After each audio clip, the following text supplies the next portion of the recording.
Good afternoon. Welcome to High Noon Prayer. And again, hopefully you're having a good day so far. And I know it's a little cloudy out. We did see a little bit of sunshine, but the clouds are back. But again, we still see where God has worked in our lives, and we thank Him for it. And hopefully you've seen that too so far this week. And glad you're able to join me today in a little different venue as we're looking at going through YouTube, but hopefully you are able to still watch this and be a part of it. But again, we're going to look at one of the prayers in the Bible, and this one again, one of Moses's prayers. And we had looked at one where he had asked to go into the promised land and was told no. But now we see, though, a different prayer that is prayed to God by Moses, and as far as a successor for the leadership of Israel. And Moses was coming to the end of his time, his life, and his service to God. And so the concern for that, who would take over? And many times we think of that and are concerned about that. But again, we can gain something, some encouragement, and maybe a lesson from this as well. And so I'm going to read in Numbers 27, starting with verse 15. So Moses appealed to the Lord. May the Lord, the God of the spirits of all flesh, appoint a man over the community who will go out before them and come back in before them, and who will bring them out and bring them in, so that the Lord's community won't be like sheep without a shepherd.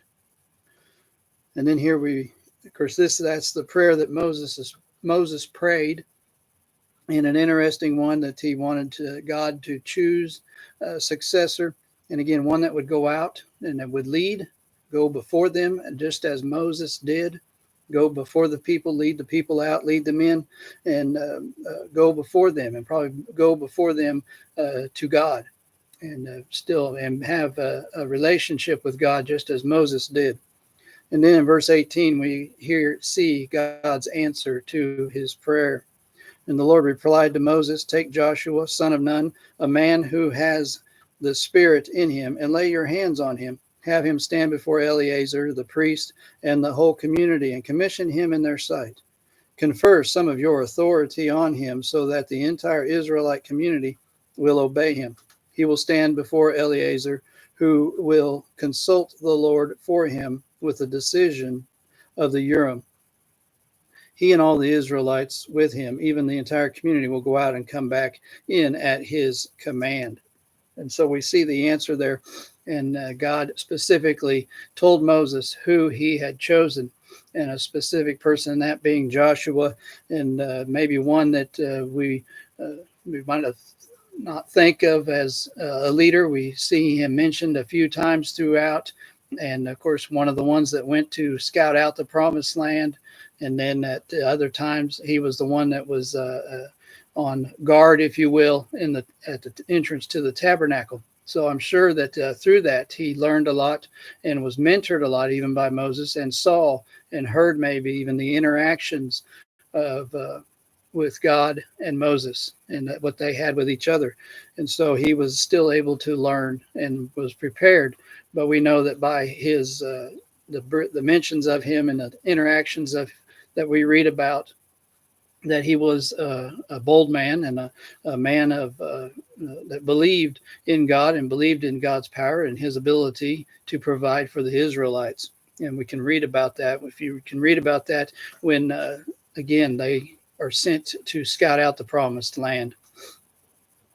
But again, we see here a choice that was made. But we also see where they were commissioned. They laid their hands on him, but he was already filled with the power of the Holy Spirit. But it was showing to those around showing to the Israelite community, the people, that God had chosen Joshua.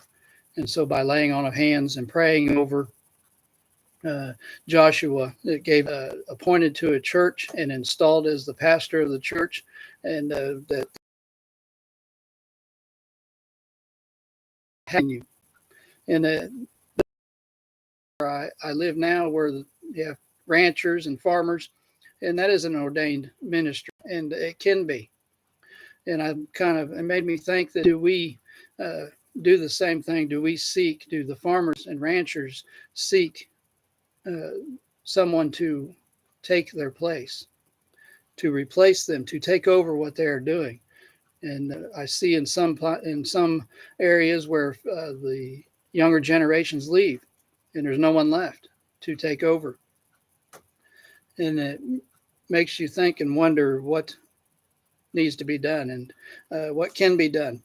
And so again, I think too, even in those situations, praying over whoever may be taking over, for whether it is farming, whether it is ranching, whether it is in a retail business, whatever it may be, or that you do that and pass on the glory of the Lord through you to them. And again, hopefully they follow in the way of the Lord and follow Jesus' commands, Jesus' example. And ultimately, that is who we should follow and who we should imitate, even individually and as a church. But we can still, I think it is important that we appreciate these moments when they happen. This time, as what happened between Moses and Joshua, and what an important moment, what a spirit-filled and spirit-led moment. And again, it is shows that the leadership was passed on, and as you read